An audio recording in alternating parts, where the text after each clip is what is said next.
Salam pemirsa channel YouTube Ayat Tersirat. Bertemu lagi dengan saya, Arli, dalam segmen Ayat Tersirat Kisah Rasul Manusia. Sebuah segmen yang membahas kisah-kisah Nabi, Rasul, dan manusia-manusia unggul semacamnya. Namun kali ini menggunakan kacamata ilmu kebenaran yang mengutamakan kedudukan manusia di hadapan Allah daripada sesama manusia. Kacamata yang mengutamakan ilmu, maksud, dan tujuan Allah dalam memberikan ujian kehidupan kepada mereka secara spesifik dan seluruh umat manusia secara umum. Pada episode sebelumnya, kita telah membahas arti tersirat dari Bhinneka Tunggal Ika, yang artinya berbeda-beda tetapi tetap satu jua, yang ternyata bukan hanya berlaku kepada keanekaragaman di Indonesia, melainkan juga di dunia.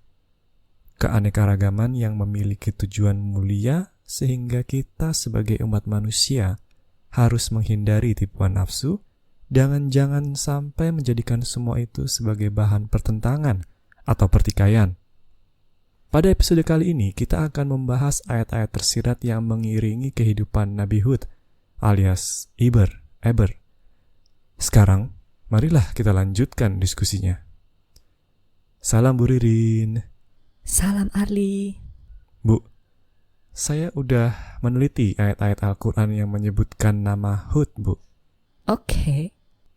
Setelah mengumpulkannya, saya menambahkan kata kunci yang mengandung kata ad, Bu. Ini sebutan dalam Al-Quran bagi kaum yang menjadi bahan pekerjaan Nabi Hud. Oh ya? Terus? Nah, dari dua kata kunci tersebut saya menemukan 80 ayat yang relevan, Bu. Ini udah dikurangin dari sekedar referensi ke sang nabi atau kaumnya. Jadi yang menurut saya memiliki arti tersirat yang bisa kita bahas di sini. Oke. Dari total 80 tersebut, saya kembali membaginya menjadi 6 kelompok. Serupa dengan pembahasan kita mengenai Nabi Nuh, Bu. Masih ingat? Masih. Oke, Bu. Tetapi sebelum membahas pengelompokan tersebut, saya menemukan satu hal yang menarik yang perlu dibahas sekarang, yaitu mengenai kaum Ad ini, Bu. Kenapa emangnya? Sebagai bangsa, mereka memiliki karakteristik tertentu yang ditekankan dan tersebar dalam ayat-ayat tersebut. Oh ya? Iya, Bu. Saya kan jadi penasaran sehingga bertanya-tanya, jangan-jangan ini ada arti tersiratnya. Ya, bisa jadi. Apa aja karakternya? Ini daftarnya, Bu. 1. Mampu membuat bangunan di tempat tinggi atau bangunan yang tinggi, entah yang mana, atau dua-duanya. 2. Mampu membuat banyak benteng. 3. Suka menyiksa, kejam dan bengis. 4. Memiliki tubuh dan perawakan yang relatif kuat. Mungkin masih ada karakteristik lain yang terlewat. Yang jelas terkandung sebuah ironi, Bu, di sini. Kenapa emangnya? Karena mereka yang kuat dan pandai membangun kemudian justru dilenyapkan dengan menggunakan angin, Bu. Angin yang kencang dan dingin, tanda kutip, yang konon bertiup selama 8 hari 7 malam, Bu. Mengapa karakteristik kaum Ad ini ditonjolkan, Bu? Adakah arti tersiratnya? Itu satu pertanyaan saya. Pertanyaan kedua, kaum Ad ini siapa manajernya, Bu? Sebab fisik yang kuat, saya kira pendekatannya ifrit, Bu. Sedangkan kemampuan membangun di tempat yang sulit atau bangunan yang hebat mengindikasikan keahliannya Adam. Lah, terus kok bencananya justru sifat alaminya Eva, Bu? Angin? Pertanyaan yang bagus. Saya pernah ketemu dengan Nabi Hud dulu. Lupa kapan tepatnya. Pada suatu pertemuan bersama para nabi dan rasul yang lain. Dan dia karakternya dominan Eva memang. Suka senyum, tebar pesona, gaul. Jadi kemungkinan besar memang manajernya Eva. Soalnya, biasanya karakter sang nabi yang paling dominan itu memang mencerminkan siapa dari keempat Muhammad yang jadi manajernya. Kalau nabi sifatnya berapi-api, berarti kemungkinan besar manajernya Ifrit. Kalau sifatnya ngalah dan pasrah, kemungkinan Khidir, dan begitu seterusnya.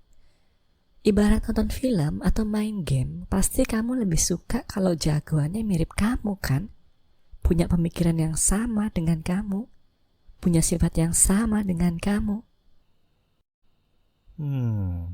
Iya juga ya. Nah, tetapi ya itu, hal semacam ini gak begitu penting juga untuk dipastikan sekarang. Begitu juga dengan kemampuan fisik yang kuat dan kemampuan membangun yang kamu sebutkan tadi. Siapakah yang memiliki andil paling besar? Saya memang pernah menyebutkan sebelumnya bahwa terdapat perbedaan karakteristik tertentu yang dimiliki oleh masing-masing dari keempat Muhammad. Tetapi itu masihlah penyederhanaan, hanya perbandingan secara relatif untuk memudahkan kita mengenali karakter fitrah yang berbeda-beda. Meskipun begitu, saya perlu tegaskan bahwa baik Ifrit, Khidir, Adam ataupun Eva, masing-masing memiliki kemampuan tersendiri untuk membangun peradaban dari 0 ke 100 hingga kembali ke 0 lagi dengan cara yang bermacam-macam, dengan mengedepankan karakteristik yang beraneka ragam pada manusianya. Jadi, Ifrit bisa juga mengelola bangsa yang pintar, dan Adam juga bisa membuat bangsa yang sakti-sakti.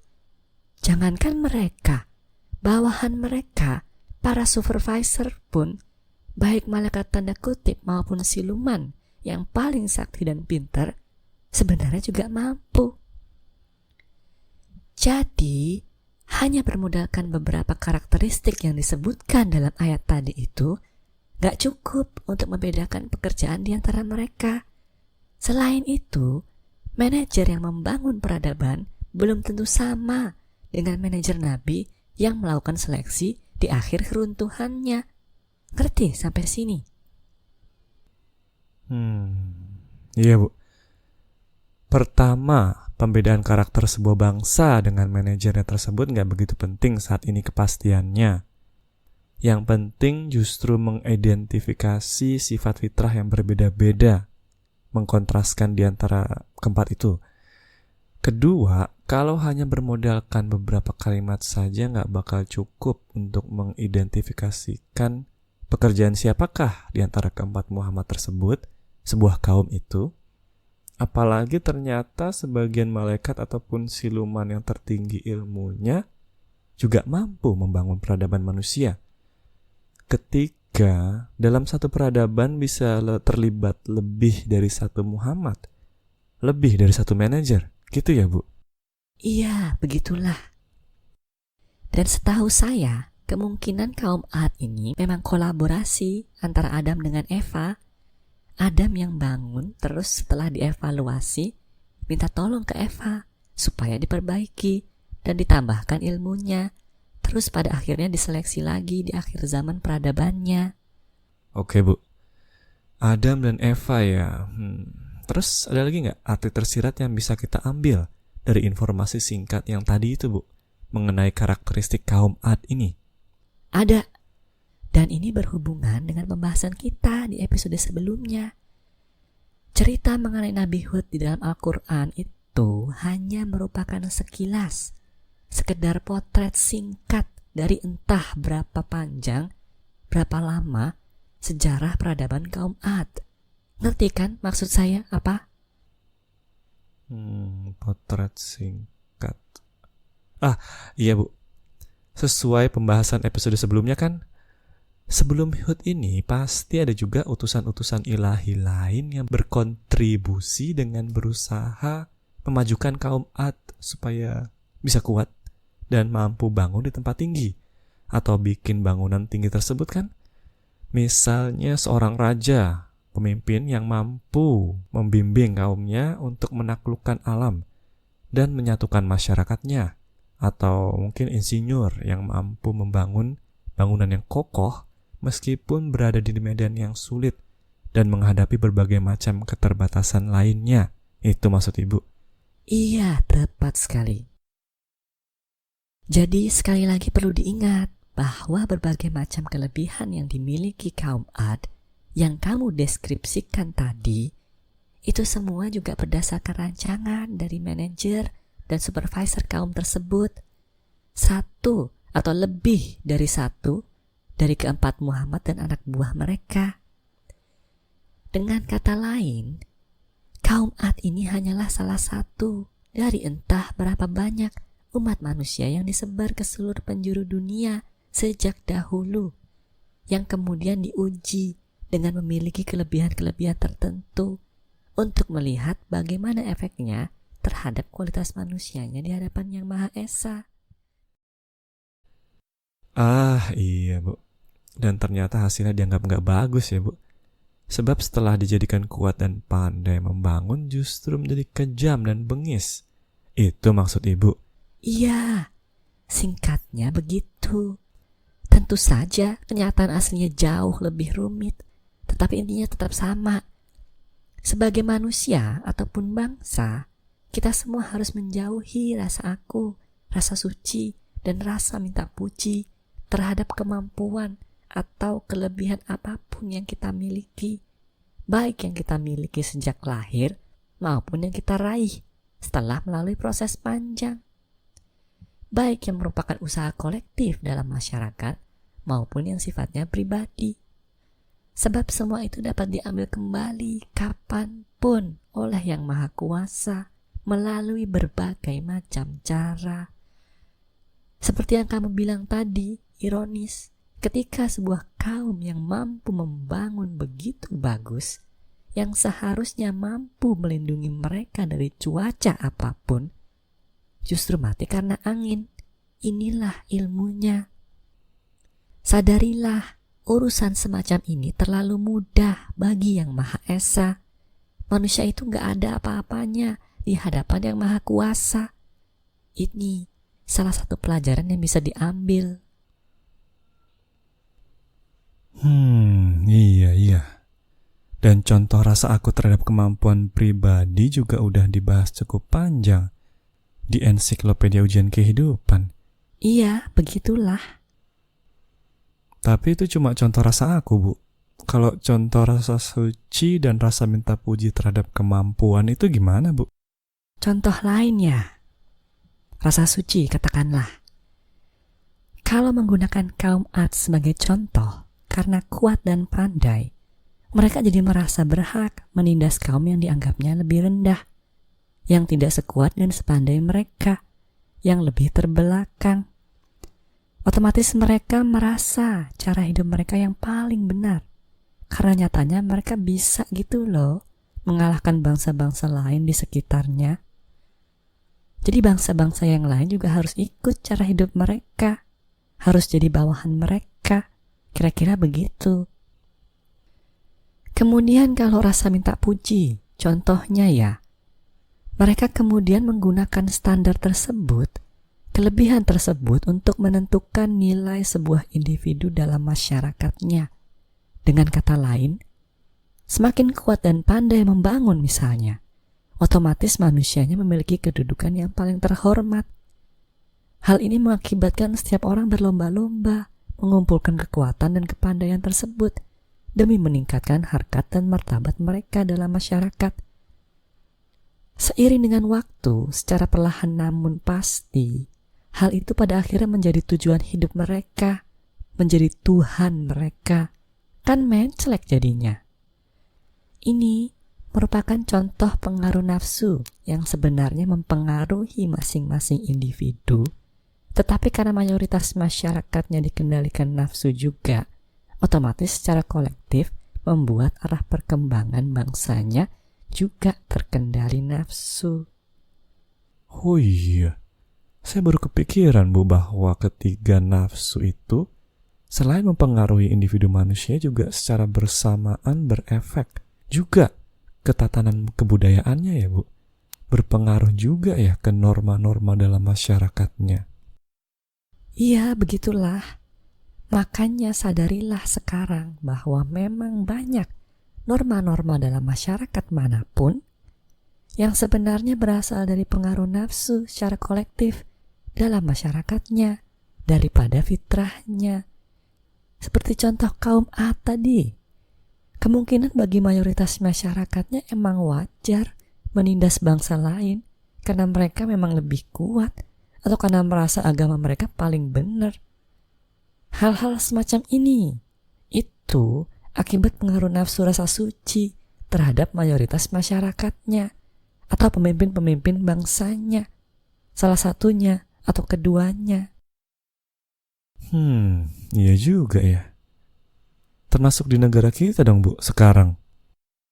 Iya, kamu bisa lihat dan nilai sendiri. Sangat sulit untuk mengubah masyarakat kalau pemikirannya yang terkendali nafsu semacam ini. Terlanjur diadaptasi sebagai karakter bangsanya misalnya. Susah banget.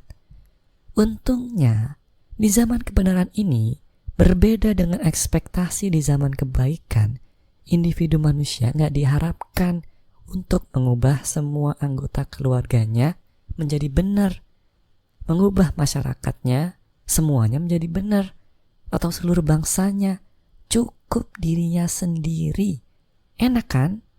Susah banget loh untuk mengubah banyak orang sekaligus. Harus banyak sekali kompromi. Dan cara paling efektif adalah memberikan ancaman dan imbalan yang seimbang. Iya, Bu. Karena kebanyakan manusia emang masih TK ya, Bu. Belum mampu mengenali hal yang bermanfaat bagi diri mereka sendiri dalam jangka panjang. Sehingga seringkali yang efektif emang harus dimanipulasi atau dibohongi terlebih dahulu baru mau jalan. Iya, tepat sekali.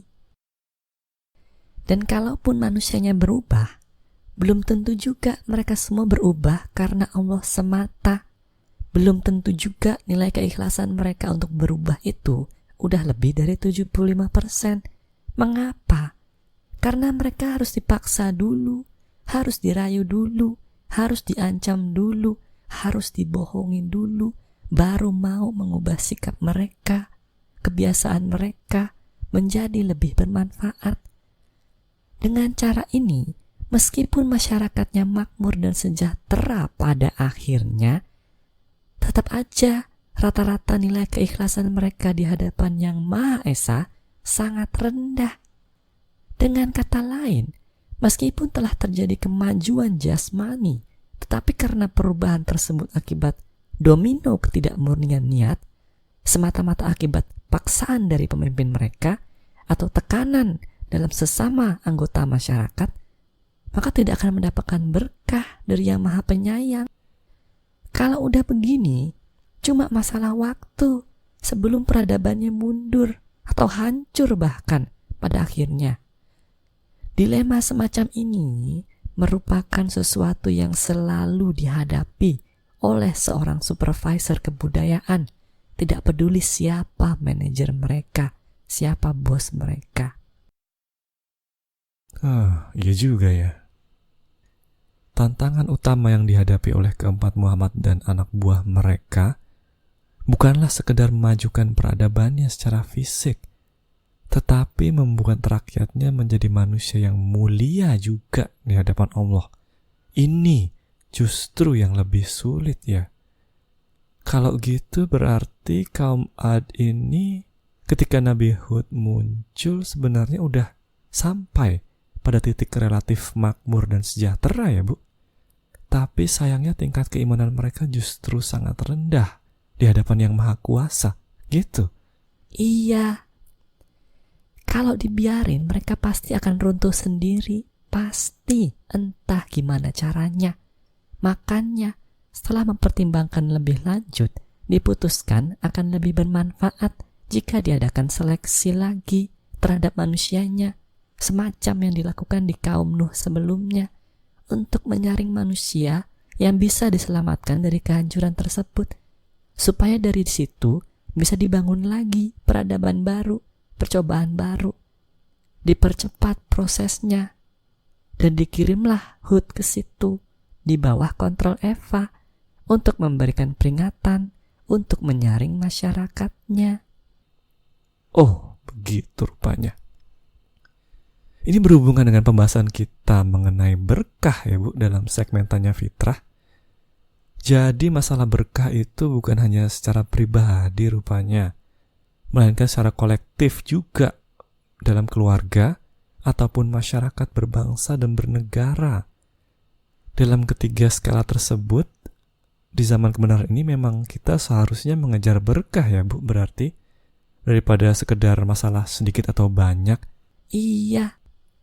Tetapi untuk bisa mencapai berkah di luar skala pribadi, dalam keluarga atau masyarakat, yaitu harus semuanya atau minimal mayoritas lah manusianya udah berada dalam kendali fitrah.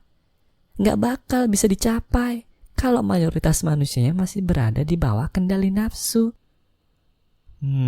Makanya digaris ya Bu, di antara level keimanan 17 dengan 18, supaya ada kemajuan di alam nyata ini. Iya, tepat sekali. Oke Bu, ngerti sampai sini. Saya sekarang malah jadi kepikiran tadi ketika Ibu bilang rapat sama para nabi dan rasul. Itu apa maksudnya Bu? Iya. Saya selama 30 tahun ini pengadilan rohani kan sering juga ada semacam rapat gitu, konvensi dengan departemen-departemen yang lain. Departemen lain? Iya. Masih ingat kan di video Nur Muhammad bahwa pekerjaan Ifrit, Khidir, Jibril, Adam, dan Eva supaya malaikat muqarrabin diperbolehkan turun ada 3 bagian utama. Oh, ingat Bu. Sekarang 1, pekerjaan Adam dan Eva, memajukan peradaban umat manusia. 2, pekerjaannya Ifrit dan Khidir, mengambil kembali berbagai macam ilmu kesaktian. Dan 3, pekerjaannya Jibril, mendidik para malaikat muqarrabin sebagai persiapan turun ke sini. Iya, bener. Terus apa hubungannya dengan rapat tadi Bu? Iya, kan untuk benar-benar melakukan pekerjaan besar gitu kan mereka nggak sendirian. Banyak juga dibantu oleh anak buah mereka. Oh, para malaikat tanda kutip. Dan siluman. Dan siluman? Iya, siluman juga. Hah? Oh iya, ini ada informasi yang kamu belum tahu ya. Jadi begini. Sebelum agama Islam yang di Arab itu diturunin, ada banyak siluman yang udah nyerah. Udah bosan lah bermain-main dengan umat manusia, kasarnya. Oh ya? Iya, mereka bergabung lagi dengan mantan bos mereka, keempat Muhammad tersebut. Oke, terus kenapa Bu? Ya ingatlah bahwa istilah malaikat tanda kutip dan siluman itu kan cuma penamaan berdasarkan perspektif keempat Muhammad. Mereka itu, roh-roh yang punya kesaktian itu kan dulunya juga manusia. Iya, terus? Nah, sebagian besar dari mereka kan ya para nabi dan rasul juga di masa lalu. Baik yang terkenal maupun yang sudah terlupakan namanya ditelan waktu. Oh, iya ya. Termasuk Nabi Idris ya, yang kemudian pernah jadi siluman juga. Jadi maksud Ibu dengan rapat bersama para nabi rasul itu sebenarnya ya rapat dengan para malaikat tanda kutip dan siluman ya Bu, yang pernah jadi supervisor juga termasuk. Iya. Oke. Sebentar saya rangkum dulu. Jadi menjelang akhir zaman, roh-roh yang kemudian menjadi malaikat tanda kutip dan siluman, yang ketika hidupnya sebelumnya merupakan nabi atau rasul, membantu Nur Muhammad dalam mempersiapkan berbagai macam persyaratan agar malaikat muqarrabin bisa turun ke sini. Gitu maksud Ibu? Iya, tepat sekali. Para nabi dan rasul itu, mereka yang diperbolehkan terlibat dalam pekerjaan ini, berada di level keimanan 1-14. Jadi, mereka memang udah pasti menjadi manusia dikehendaki, udah pasti berada di dunia baru ketika dilahirkan kembali. Tugas mereka ada di salah satu departemen dari 3 itu, entah departemennya Adam Eva, departemennya Ifrit Khidir, atau departemennya Jibril. Kalau Ibu termasuk yang mana Bu? Departemen Jibril lah. Kalau sekarang, dulu dalam proses pengadilan rohani saya pernah juga dilibatkan di 2 departemen yang lain.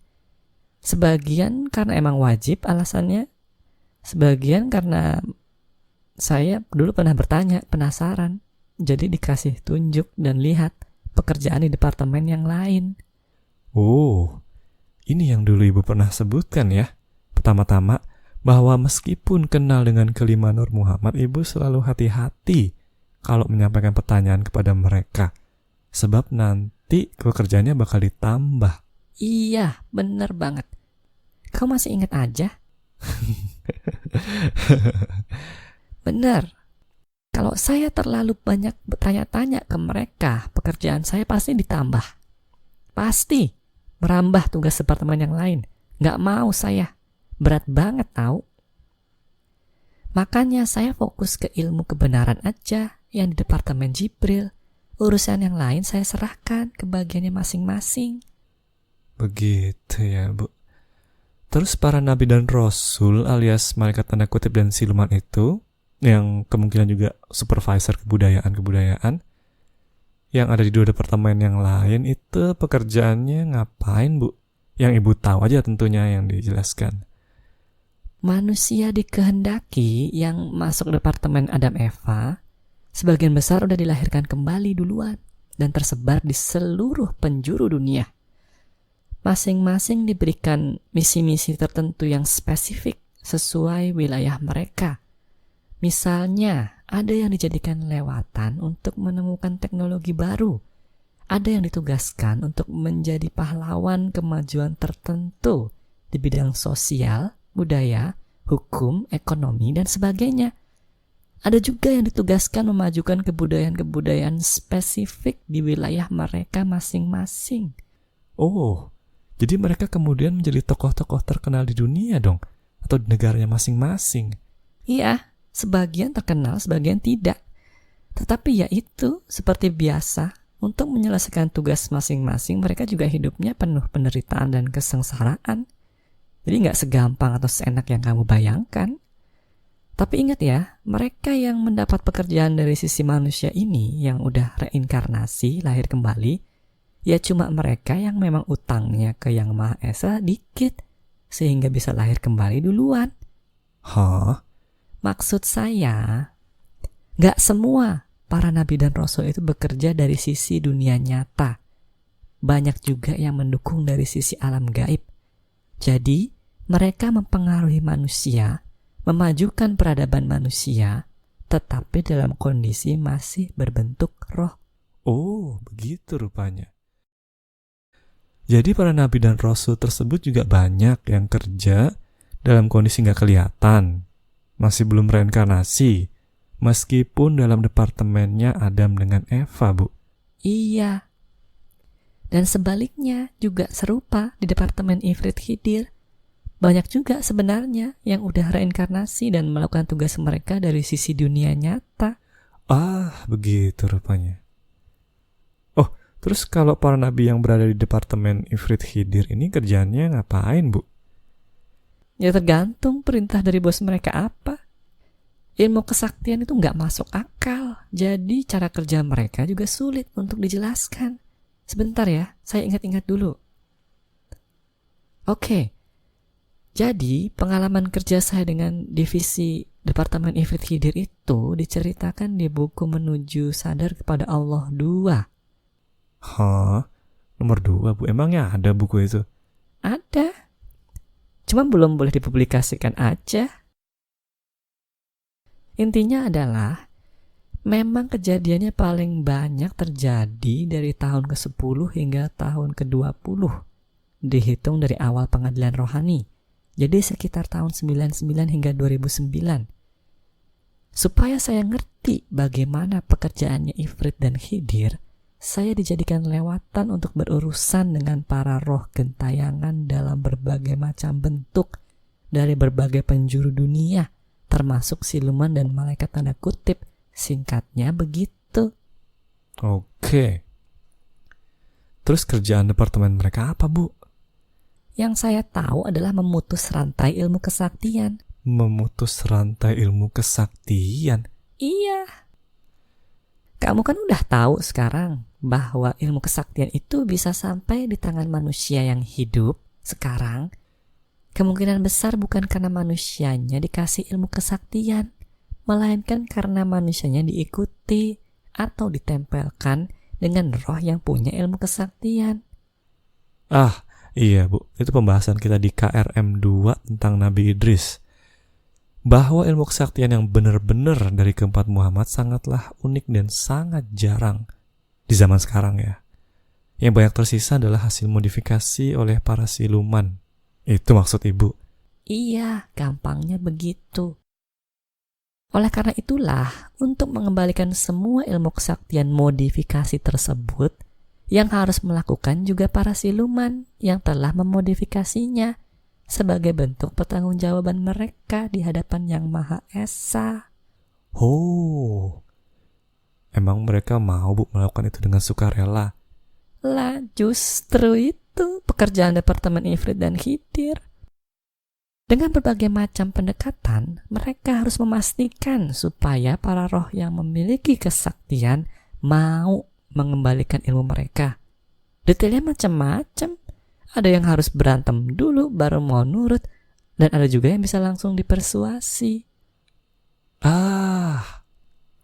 Semacam pekerjaan yang Ibu jelaskan dilakukan oleh Malaikat Muqarrabin Yasin dan Malaikat Muqarrabin Nurani ya berarti? Iya, tepat sekali. Pekerjaan inilah yang kemudian dilanjutkan oleh MM Yasin dan Nurani setelah mereka akhirnya turun. Ribet banget deh pekerjaan ini. Capek banget. Para roh-roh itu, mau siluman apapun juga, permintaannya seringkali berlebihan. Soalnya mereka gak punya raga lagi. Dan mereka menyimpan dendam dan rasa sakit hati. Dan segala macam efek dari nafsu mereka turun-temurun dari ratusan hingga ribuan tahun yang lalu. Jadi ya, bisa dibayangin sendiri pusingnya. Terus, ibarat MLM, prosesnya harus dimulai dari atas dulu kalau mau dipotong. Siluman yang paling top markotop satu persatu diajak untuk menyerahkan 3K mereka.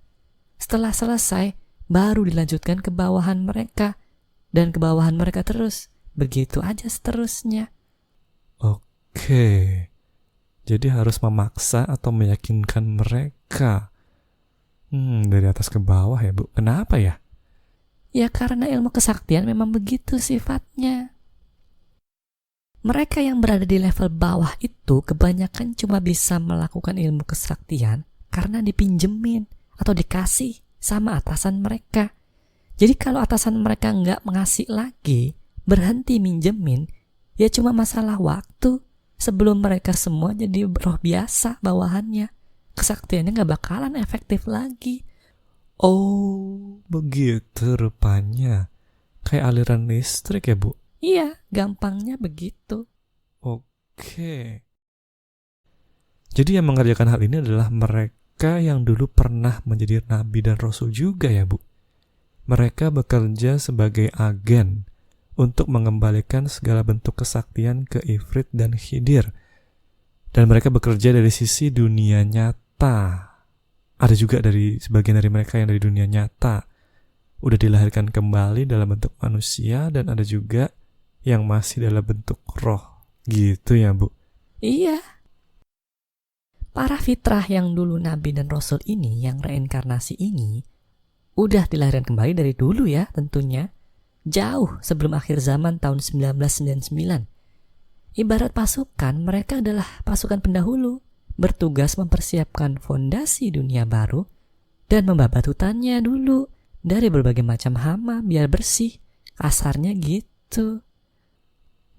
Dengan kata lain, di sekitar kita sekarang ini ada banyak juga dong Bu sebenarnya manusia-manusia yang berusia tua tapi sebenarnya udah reinkarnasi ya Bu? Iya, betul. Sebagian dari mereka sadar dengan kenyataan tersebut dan memiliki koneksi ke alam gaib. Sebagian lagi enggak, murni berjalan melalui kehidupan ini berdasarkan bimbingan malaikat muqarrabin.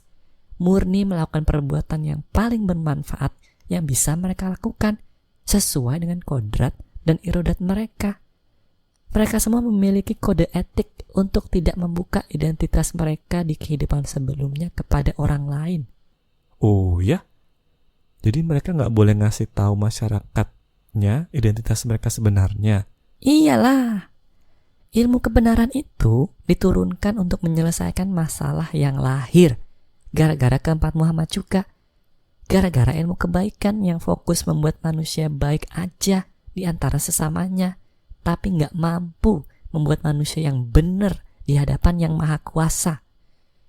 Oleh karena itulah, para nabi dan rasul yang dijadikan lewatan ilmu kebaikan dulu, ya yang paling ngerti lah sekarang justru betapa cara yang mereka lakukan di masa lalu itu nggak efektif kalau diukur berdasarkan standar yang Maha Esa.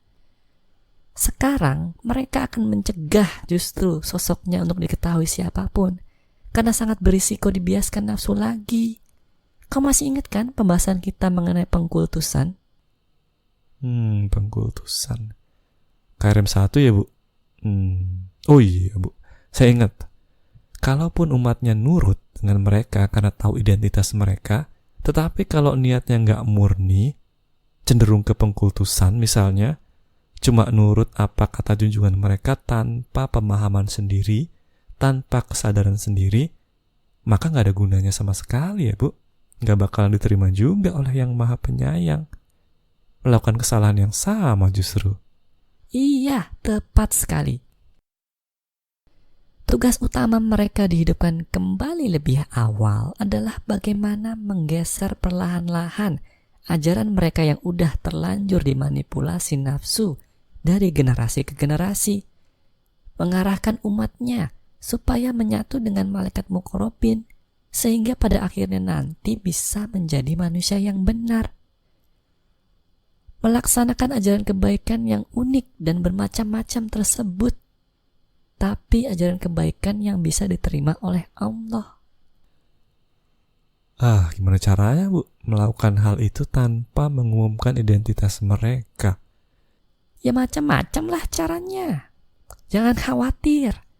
Mereka kan udah punya malaikat muqarrabin sendiri-sendiri dan pangkatnya juga tinggi-tinggi. Jadi cara dan pendekatan mereka juga banyak banget, bermacam-macam. Kamu gak usah pusingin lah kerjaan mereka. Hal ini kan juga sebagai penebusan dosa mereka juga. Oke, Bu. Oleh karena itu, kalau ada orang yang ngaku-ngaku sebagai nabi atau rasul, pasti palsu justru, dan pasti dilakukan atas kendali nafsu. Para nabi dan rasul yang asli itu, yang dikendalikan fitrah, tidak akan menunjukkan identitas aslinya, karena sudah dibekali Nur Muhammad strategi bagaimana mengambil ikan tanpa keruh airnya. Jadi, taktiknya bakal lebih halus dan gak kelihatan di depan mata. Mereka gak bakalan sibuk mencari panggung untuk mendapatkan kemuliaan di hadapan sesama manusia lagi. Begitu rupanya. Oke, Bu, ngerti saya sekarang dan waktunya udah habis nih. Jadi harus kita lanjutkan nanti diskusi kita ini, Bu. Iya, gak apa-apa. Boleh saya tutup sekarang, Bu? Silakan. Terima kasih Bu Ririn atas penjelasannya. Sama-sama, Arli. Begitulah pemirsa, episode kisah Rasul Manusia kali ini. Jika Anda memiliki pertanyaan, silakan diketik aja di kolom komentar di bawah ini. Atau baca aja buku-buku Ibu Ririn Atika. Oh, satu lagi. Jangan lupa juga untuk mengecek kolom komentar video-video sebelumnya jika Anda ingin bertanya. Sebab ada kemungkinan pertanyaan serupa sudah pernah ditanyakan oleh pemirsa yang lain dan sudah terjawab. Terima kasih atas perhatiannya. Wassalam.